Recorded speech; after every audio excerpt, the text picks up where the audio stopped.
Chief justice Balakrishnan जी के साथ मंच शेयर करने के लिए मिला। इसके लिए मैं बहुत बहुत धन्यवाद हूँ पूरी कमेटी का।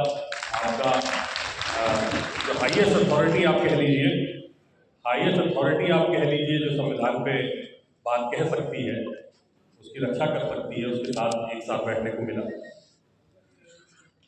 देखिए, मैं आरक्षण का लाभ उठा करके मैंने इंजीनियरिंग करी, उसके बाद बढ़िया नौकरी मिल गई। यहीं पड़ोस में नोएडा में नौकरी मिली थी, बहुत अच्छी नौकरी में लग गए। साल डेढ़ साल हो गया तो पिताजी ने बुलाया, घर पे थे हम लोग, त्यौहार था, पूछा कि अब आगे का क्या विचार है। तो मैंने कहा विचार आगे क्या, नौकरी करेंगे, कहीं विदेश मौका मिल जाएगा चले जाएंगे। मैंने कहा लाभ तुमने उठा ही लिया है संविधान का, बाबा साहब का, आरक्षण का, तो वापस कब देने का विचार है तुम्हारा। तो उस समय तो समझ में नहीं आई बात कि वापस क्या देना है। समाज के लिए कुछ करिए, जो अपनी लड़ाई नहीं लड़ सकता उसकी लड़ाई लड़िए, जिसकी मदद आप कर सकते हैं उसकी मदद करिए। तो ये बाद में बात समझ में आई कि हम लोग लाभ उठा लेते हैं, हम लोग फायदा उठा लेते हैं, लेकिन वापस जब देने की बारी आती है तो वापस केवल अपने परिवार में दे पाते हैं। तो उसी में कुछ महीने बाद नौकरी छोड़ी, समाज सेवा में लगे।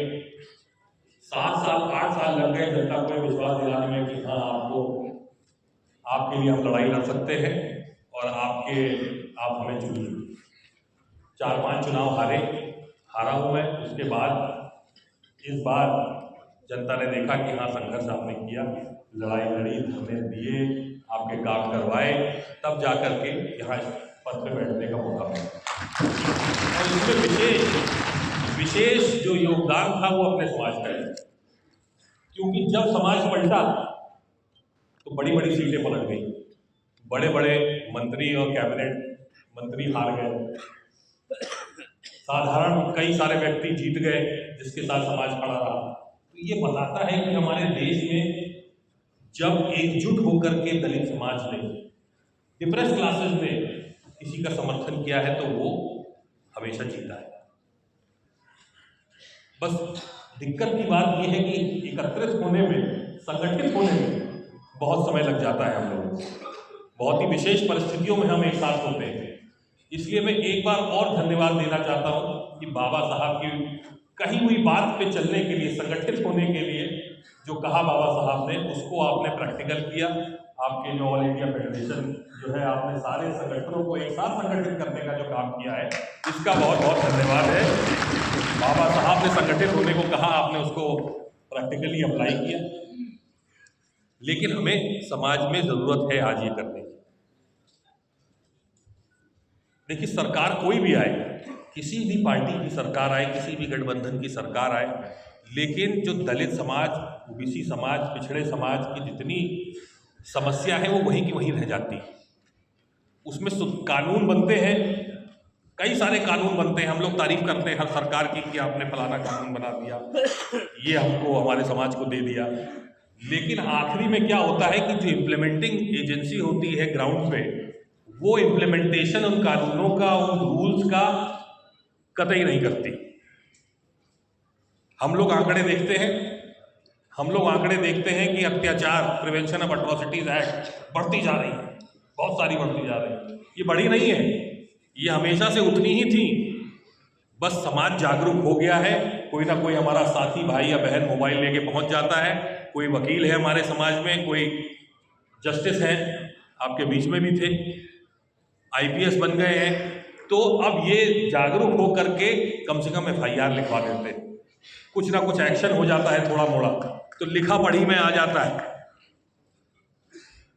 कोई अत्याचार बढ़ नहीं रहा है, सिर्फ आंकड़े बढ़ रहे हैं क्योंकि अब लोगों के नोटिस में आ रही है ये बातें। तो इसका मूल कारण क्या है? फेलियर कहाँ है हमारा? फेलियर है हमारा जो एजुकेशन सिस्टम है, जिससे हम हमारे देश के भारतीयों को, हमारे नागरिकों को ये समझा नहीं पाए कि ये कितनी बड़ी गलती है डिस्क्रिमिनेशन करना, जात के आधार पर या आपके काम के आधार पर जो डिस्क्रिमिनेशन होता है। एजुकेशन सिस्टम, स्कूल की बात नहीं कर रहा हूँ मैं, जो घर पे हम लोग सीखते हैं, एजुकेशन टोटल सिस्टम की बात कर रहा हूँ। हमारे घर में अब आप ही लोग बताइए कि कितने लोग जो कूड़ा उठाने आते हैं, कितने लोग उनको पानी पूछते हैं, या घर में जो झाड़ू पोछा बर्तन धोने वाली जो आती हैं, उनके लिए कितने घरों में अलग कप होता है, अलग गिलास होता है, अलग प्लेट होती है। जब ड्राइंग रूम में वीआईपी गेस्ट आता है और घर वालों के लिए अलग कप में खाना, अलग कप में चाय पिएंगे, अलग उसमें पिएंगे, पानी पिएंगे, प्लेट अलग होगी। ये सब कौन देख रहा है? ये सब जो हमारे घर में बच्चे हैं वो देख रहे हैं। हम उनको ये समझा रहे हैं अपने एक्शन से कि आप काम के आधार पर, जो काम व्यक्ति कर रहा है उसके आधार पर डिस्क्रिमिनेशन करना सही है। हम भी कर रहे हैं, टैसिट अप्रूवल दे दिया हम लोगों ने।